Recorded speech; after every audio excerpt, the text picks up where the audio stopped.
অয়ন কৌতূহলী স্বরে শুধালো, কে তুমি? আমি প্রাপ্তি মজুমদার, ফার্স্ট ইয়ার। প্রাপ্তির উৎকণ্ঠা ভরা স্বর শুনতে অয়ন ঈষৎ চমকালো। তেলাপোকা এখানে কি করে আটকা পড়ল? সকালের পর থেকে মেয়েটাকে একটিবারই দেখেছিল অয়ন। যখন খাবার ডিস্ট্রিবিউট করা হচ্ছিল তখন মেয়েটাকে আবরারের সাথে দেখেছিল অয়ন। আবরার এবং সে যে কেস স্টাডি সেশনের পার্টনার, শুধু তাই নয়, তারা জিতেছেও। অবাক করা ব্যাপার নয়, আবরার অয়নের মতো নয়। অয়নের ঠিক উল্টো স্বভাব, তার বন্ধুবান্ধব নেই, পড়াশোনায় অতিরিক্তই মনোযোগী। সুতরাং তার পক্ষে কেস স্টাডির প্রতিযোগিতায় জেতা কঠিন ব্যাপার নয়। কিন্তু কথা সেটা মোটেও নয়। কথা হচ্ছে মেয়েটা এখানে কি করছে। অয়ন সন্দিহান স্বরে বলে, তুমি এখানে কি করছো? প্রাপ্তি কণ্ঠটা এবার যেন চিনতে পারল। একটু থেমে বলল, বাথরুমে তো আর নাচতে আসেনি, বাথরুম করতেই এসেছি, কিন্তু কারা যেন আমাকে আটকে দিয়েছে। প্রাপ্তির গলা শুকিয়ে আসছে, গরমে ঘামছে সে। প্রায় আধা ঘন্টার মতো সে এখানে আটকে আছে। প্রতিযোগিতা শেষে ওয়াশরুমের জন্য এখানে আসা। অডিটোরিয়ামের ওয়াশরুমটা খালি ছিল না, তাই একাডেমিক ভবনে আসা। একমাত্র দোতলার লেডিস ওয়াশরুমটায় খোলা ছিল, তাই প্রাপ্তি সেটাই ব্যবহার করে। সেখানে আরও কিছু মেয়েও ছিল। মেয়েগুলো প্রাপ্তির চিনতে খুব কষ্ট হলো না। ভার্সিটির প্রথম দিন তারাই তাকে র্যাক দেওয়ার চেষ্টা করেছিল। তাদের মধ্যে বিনতিও ছিল। বিনতি কিছু নিয়ে কথা বলছিল, প্রাপ্তিকে দেখেই তারা চুপ হয়ে গেল। সেই সাথে তীক্ষ্ণ চোখে তাকিয়েছিল। তাদের দৃষ্টি অপ্রস্তুত করলো যদিও, কিন্তু প্রাপ্তি বেশি গা করলো না। বাথরুম করে দরজা খুলতে যাবে তখনই খেয়াল করলো বাহির থেকে দরজাটা আটকানো। তখন থেকে গলা ফাটিয়ে যাচ্ছে, কিন্তু কেউ দরজা খুললেনি। রাইসাকে যে ফোন করবে তার উপায় নেই, তার ফোন ব্যাগ সব রাইসার কাছে। যদিও তাকে বলে এসেছে, কিন্তু বোকা মেয়েটা আদৌ খোঁজ করবে কিনা সন্দেহ। প্রাপ্তি নিশ্চিত এই কাজটা ওই বদ সিনিয়রগুলোর। মানুষের খেয়ে কাজের কত অভাব সেটা এই মেয়েগুলোকে না দেখলে কখনো বিশ্বাস করতো না প্রাপ্তি। খুব অধৈর্য গলায় বলল, দরজাটা কি খুলবেন আপনি? অয়ন ভালো করে সিটকিনিটা দেখল। সিটকিনি ভাঙা, হ্যান্ডেলটাই নেই। এই দরজা খুলতে গেলে সিটকিনি ভাঙতে হবে। অয়ন দরজাটা দেখে বাঁকা হাসলো। হিনহিনে স্বরে বলল, আমি দরজা খুলে দিতেই পারি, কিন্তু একটা শর্ত আছে। প্রাপ্তি চুপ করে গেল। অয়নের মুখে সত্যের কথাটা শুনতে বুঝতে বাকি রইল না এই বদ সিনিয়র ভাই ঠিক কি শর্ত রাখবে। নিশ্চিত সকালের কাজের শোধ নিবে। অয়নকে চিনতে তার বাকি নেই, রীতিমতো দাম্ভিক, অহংকারী, আলালের ঘরের দুলালের স্বভাবের পুরুষ। তার কাজই খালি মানুষকে যন্ত্রণা দেওয়া। প্রথমে মামলার লালবানু, প্রথমে মামার লালবানু, তারপর প্রাপ্তির চুল, এখন শর্ত। অয়ন উত্তর না পেয়ে দরজাতে টোকা দিল, বলল, তেলাপোকা কি মরে টরে গেল নাকি? এখন মরো না প্লিজ, আমি যাবার পর মরো। তোমার মামার কোনো গ্যারান্টি নেই, আমার নামে খুনের মামলা করে দিতে পারে। আমি বাবা এইসব ঝামেলাতে নেই। ভালো ছেলে আমি। এত কথা বলার এনার্জি পান কোথায়? আমি কি তোমার মতো অপুষ্ট? ভাত খাই দুই বেলা, একবেলা পরোটা। মরে যান তো প্লিজ, অকৃতজ্ঞ মেয়ে। আমি মরে গেলে 2 দিন এই বাথরুমে আটকা থাকবা। ক্লাস রবিবার। এখন বলো শর্ত রাজি। রাজি হলেই আমি দরজা খুলবো, নয়তো মরো, আমার কি? প্রাপ্তি চুপ করে রইল। সে কখনো এই বদ সিনিয়র ভাইয়ের সামনে মাথা নত করবে না, মরে গেলেও না। অনেক কষ্টে পয়েন্ট সমান করেছে সে, মোটেও জিততে দিবে না এই অহংকারী ছেলেটাকে।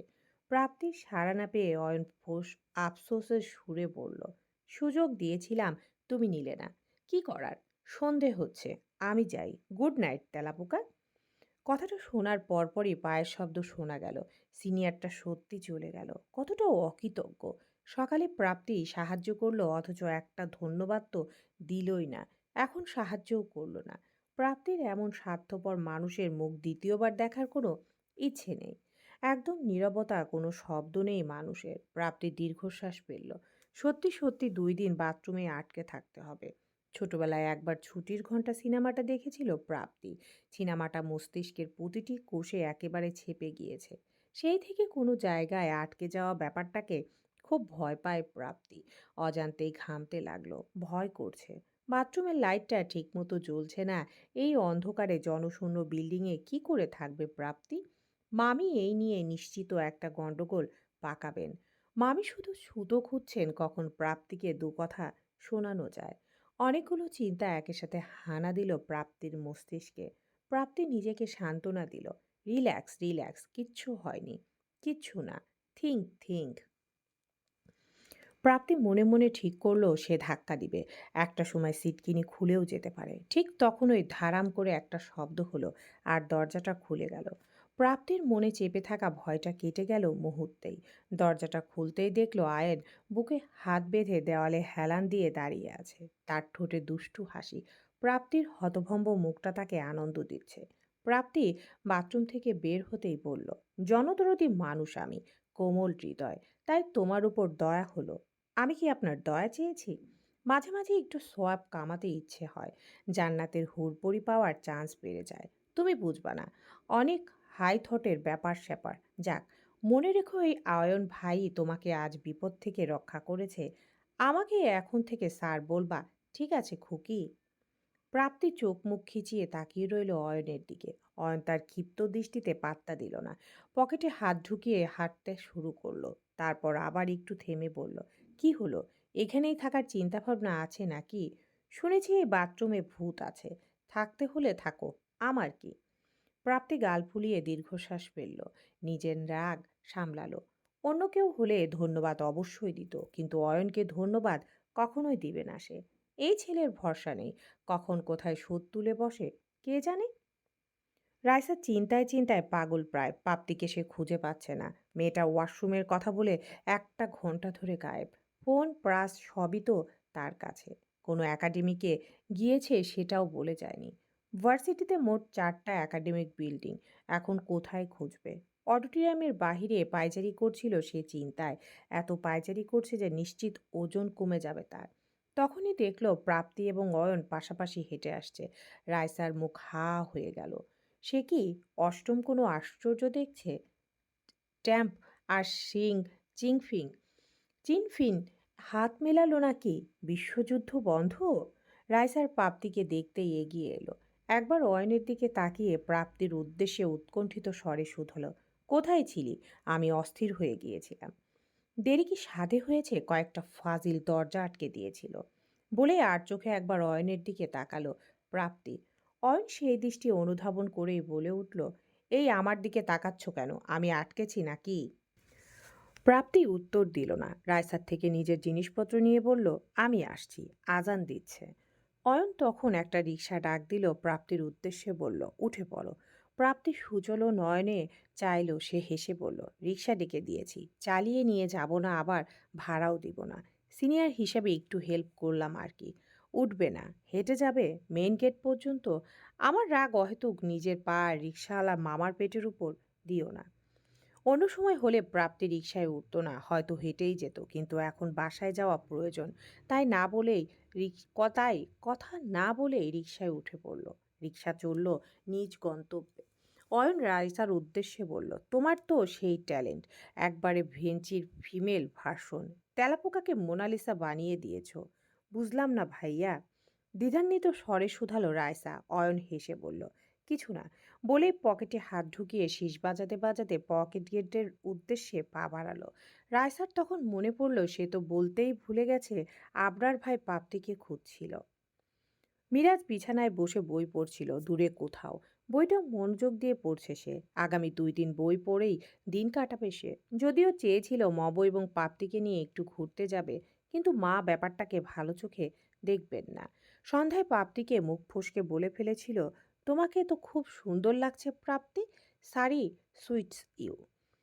অমনি নিহার বেগম কড়া চোখে তাকালেন। মাকে বলার দরকার তার একজন প্রেমিকা আছে, অহেতুক প্রাপ্তির সাথে যেন তাকে জড়ানো না হয়, কিন্তু বলতে কেমন অস্বস্তি হচ্ছে। মা ঠিক কেমন প্রতিক্রিয়া দেখাবেন তার কোনো নিশ্চয়তা নেই। মিরাজ তাই শান্তই আছে। দরজায় কড়া নাড়ল তখন প্রাপ্তি। আসবো মিরাজ ভাই? মিরাজ উঠে বসলো, বইটা পাশে রেখে দিল। নরম স্বরে বলল, হ্যাঁ আসো। অনুষ্ঠান কেমন হলো? ল্যাপটপটা কাজ করেছে তো? প্রাপ্তি ল্যাপটপটা রাখলো মিরাজের টেবিলে, হেসে বলল, হ্যাঁ চালিয়ে নিয়েছি। আসলে ব্যাটারির অবস্থা বোধহয় ভালো না, বন্ধ হয়ে যাচ্ছিল শুধু। তোমার একটা ল্যাপটপ মাস্ট লাগবে প্রাপ্তি। আমার এই ল্যাপটপটা খুব সাহায্য করবে বলে মনে হয় না। প্রাপ্তি চিন্তায় পড়ে গেল। ল্যাপটপ কেনার কথা মাকে জানাবে, হোস্টেলের ব্যাপারটাই তো সমাধান হলো না, এখন আবার ল্যাপটপ। ম্লান স্বরে শুধালো, কেমন দাম হবে? সেকেন্ড হ্যান্ড কিনলে 30 বা 35, আর নতুন হলে 50। প্রাপ্তির মুখ ছোট হয়ে গেল। মিরাজ কিছু একটা আঁচ করতে পারলো যেন, ফলে বলল, আরে আমারটা তো আছে, আপাতত ঠেলে ঠুলে চালাও, দরকার হলে আমি ব্যাটারি চেঞ্জ করে দিব। আপনার খরচা হবে, ছোট বোনদের জন্য খরচা করা মন্দ না। আর তোমার ভাই চাকরি করে। প্রাপ্তি ম্লান হাসলো, উঠে বলল, আসছি, বলে বেরিয়ে গেল ঘর থেকে। কারোর থেকে সাহায্য নিতে খুব ইতস্তত হয় প্রাপ্তির, কিন্তু নিজের পরিবারের মানুষদের বলেও লাভ নেই। বাবা শুনলে হয়তো বলবেন, পড়ার কি দরকার, চলে আসো। মিরাজের ঘর থেকে বের হতেই নিহার বেগম সাথে দেখা হলো প্রাপ্তির। নিগার বেগম এমন বিচিত্র দৃষ্টিতে তাকাচ্ছেন, এই দৃষ্টিটা মোটেও ভালো লাগলো না প্রাপ্তির। অস্বস্তি বোধ হলো যেন। রবিবার ক্লাসে পৌঁছতেই বিচিত্র দৃষ্টির সম্মুখীন হলো প্রাপ্তির। সবাই তাকে আর চোখে দেখছে, আবার চোখে চোখ পড়তে চোখ সরিয়ে নিচ্ছে। প্রাপ্তি নিজের প্রথম ব্রেঞ্চে বসলো, তার পাশে বসে আছে রাইসা। প্রাপ্তিকে বসতে সে স্বর খাদে নিয়ে বলল, একটা কথা বলি, রাগ করবে না তো? কি? তুমি আর অয়ন ভাই কি প্রেম করছো? তুমি আর অয়ন ভাই কি প্রেম করছো? রাইসার কথা শুনতে আকাশ থেকে পড়ল যেন প্রাপ্তি। হতভম্ব হয়ে গেল মুখ। প্রেম আর সে, প্রেম শব্দটার বাস্তবিক কোনো প্রমাণ বই খাতায় নেই। এটা একটি মহাজাতিক চিন্তাধারা যার অস্তিত্ব নেই। প্রেম অনেকটা ভূতের মতো।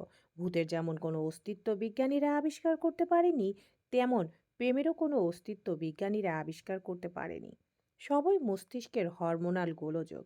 কিন্তু প্রাপ্তির মস্তিষ্কে কোনো গণ্ডগোল নেই, সুতরাং তার জীবনে প্রেমে পড়ার কোনো সম্ভাবনাও নেই। প্রাপ্তির ধারণা তার মস্তিষ্কে ডোপামিন নিঃসরণ কম হয়, এই কারণেই সে খুব একটা অনুভূতিপ্রবণ নয়। তাই প্রেম করার প্রশ্নই ওঠে না। আর অয়ন নামক পুরুষের সাথে প্রেম করার তো মানেই নেই।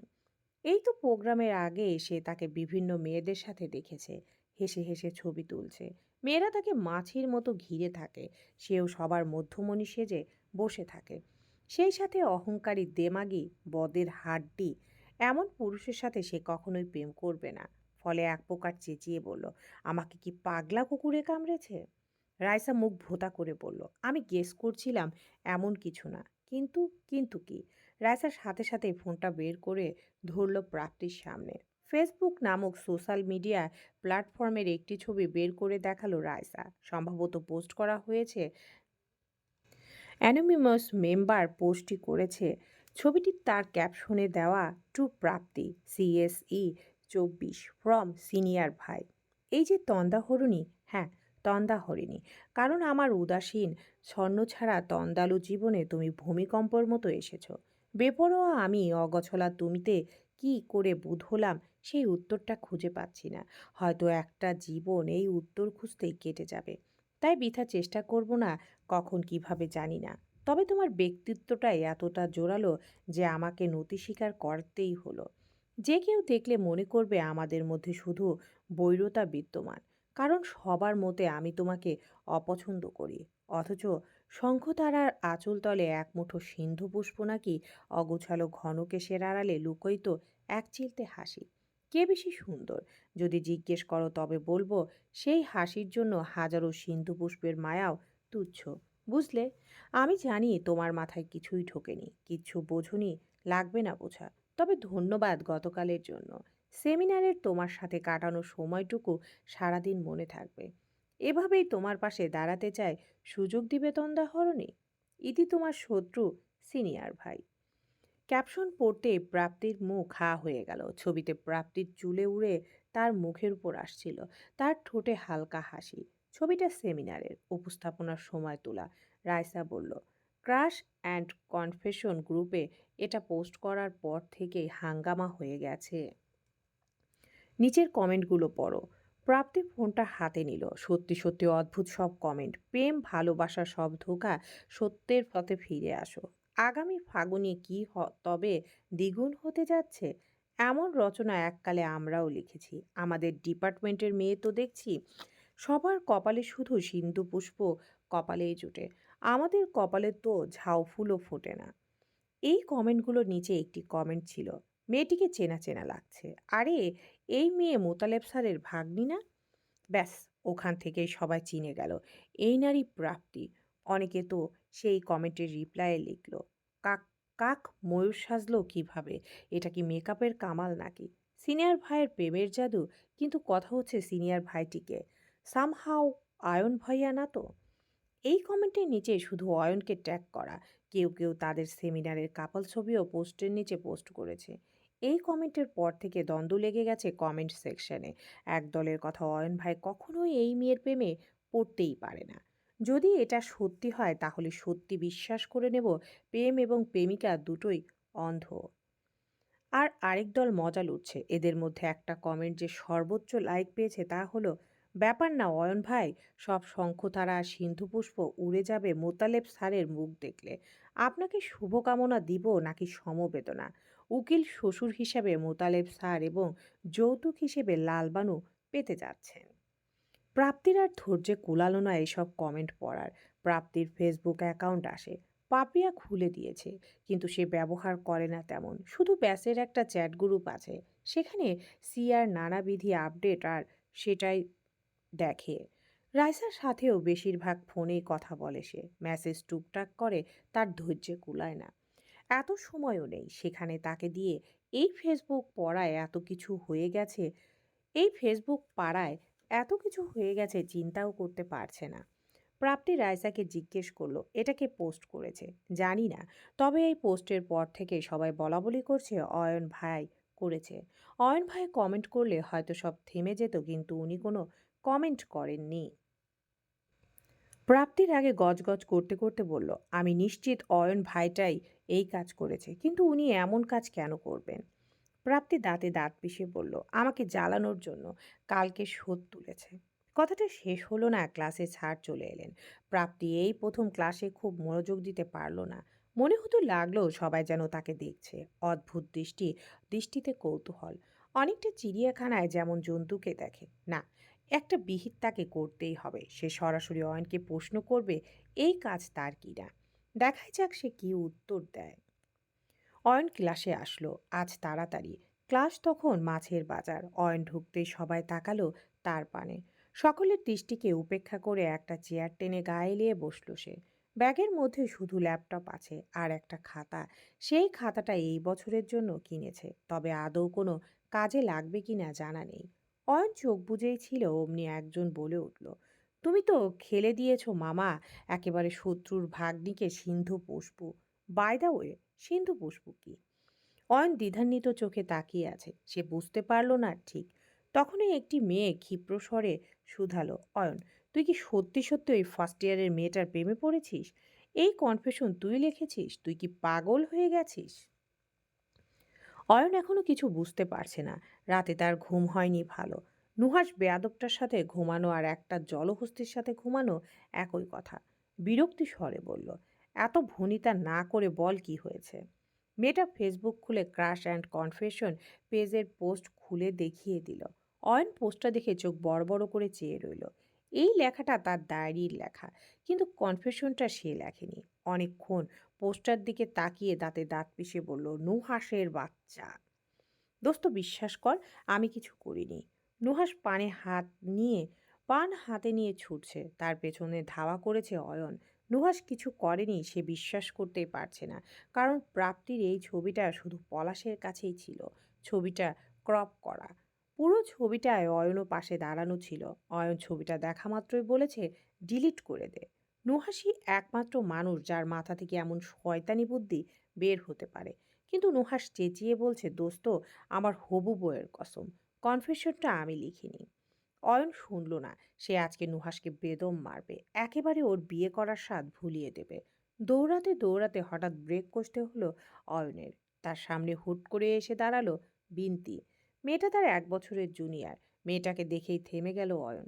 আর নুহাস এক ছুটে হলের ভেতরে ঢুকে গেল। বিনতি আমতা আমতা করে বলল, ভাইয়া একটু সময় হবে?